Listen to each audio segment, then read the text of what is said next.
Hi, this is Nick Law from Accenture Song, the creative chair. It's been an interesting Cannes.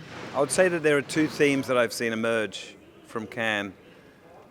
One is human creativity. Like, think about that. Like, how are we going to build great creative companies at a time when AI is leveling up mediocrity and making everything the same? So how does human creativity separate that world from its competitors? And the second thing is the creator economy, which is sort of related to this because creators are individuals, they're humans, they're interesting because they're individuals and because they're humans. They're interesting because they aren't connected to a corporation necessarily, even though they can be associated with a corporation. So they're the two things that I noticed became topics of conversation. And as it happens, Accenture Song has a very strong opinion on both things. We released a report just before Cannes and then talked about it on the main stage on applied creativity, which is how do you build a creative infrastructure on top of a technical infrastructure.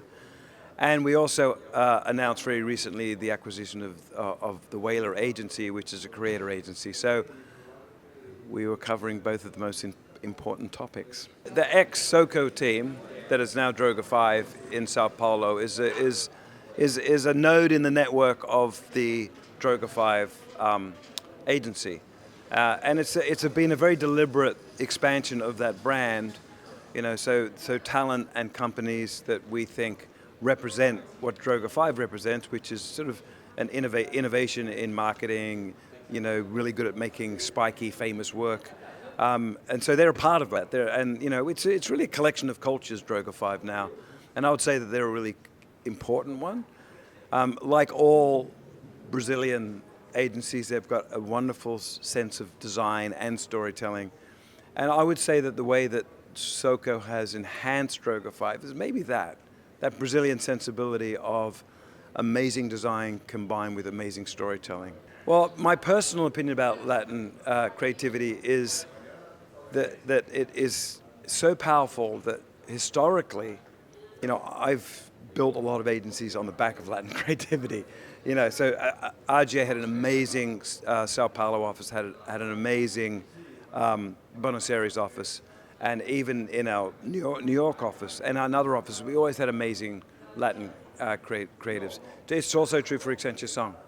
We have Latin creatives in our London office, in our Japan office, in our Sydney office, and obviously in Sao Paulo and in other parts of South America. So, and as I said, to me the thing that distinguishes Latin creatives is amazing craft and sort of really original thinking. And when you combine those two things, you get great work. So, love the Latins.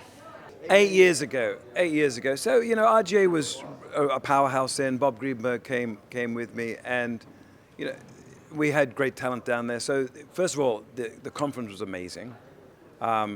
The talent at the conference, the themes were amazing. It was a lot of fun, right? I like to go to conferences and have a bit of fun, but also the host.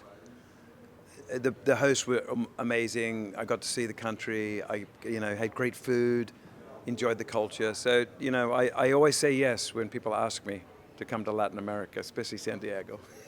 So my journey, I spent 17 years at RGA, so that was very seminal. I obviously had jobs before that in design, in advertising, and in early internet, but RGA brought all that together, and I spent 17 years there.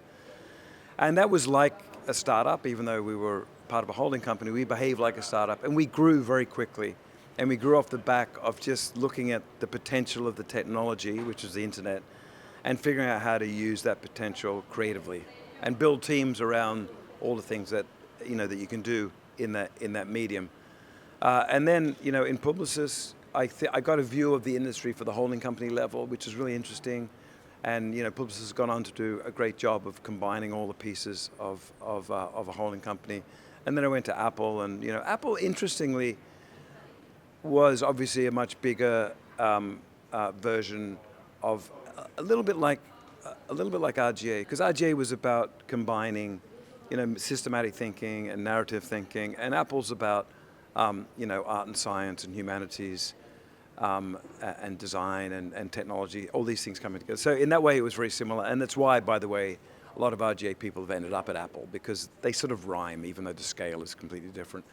And Accenture Song to me is, going from the agency world to the brand side and now into something a little bit different than both of those things, which is a consultancy which has this incredible tech muscle, great relationships with the big platforms, and just an access to business leaders that is unparalleled.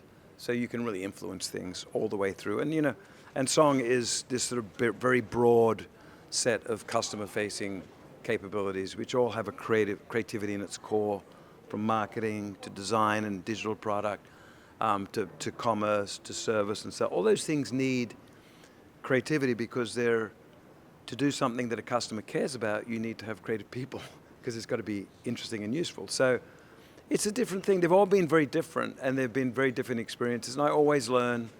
Every day I learn something new, and I keep building on, my experience with these different experiences. Yeah. Well, creativity is not going anywhere to begin with. Because what I mean by that is not going away.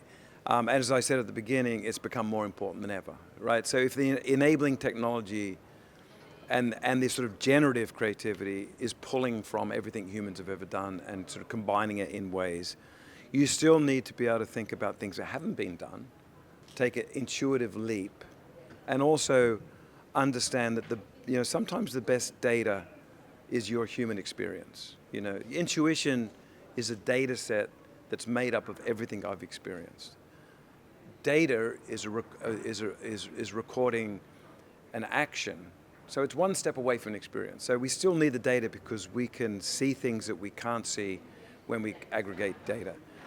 But we can't feel things that we can't feel, right? So experience is still a really important data set. And so when you put humans on top of this technology, then I think you get the best of both worlds. And creativity is the thing that's going to separate you from everyone else. A point of view, a voice, taste, discernment, all that stuff is just a series of creative decisions which is separate from the technology. They sit on top of the technology, but they still belong in here. So I'm always inspired as a creative person by new ways of expressing that creativity. It's why I was excited by the internet, because it was a different technology that I could figure out how to express, and I feel the same way about AI. So, the thing about creative people is sometimes they forget that it's actually impossible to be creative unless you've got a technology to take the idea out of your head into the world.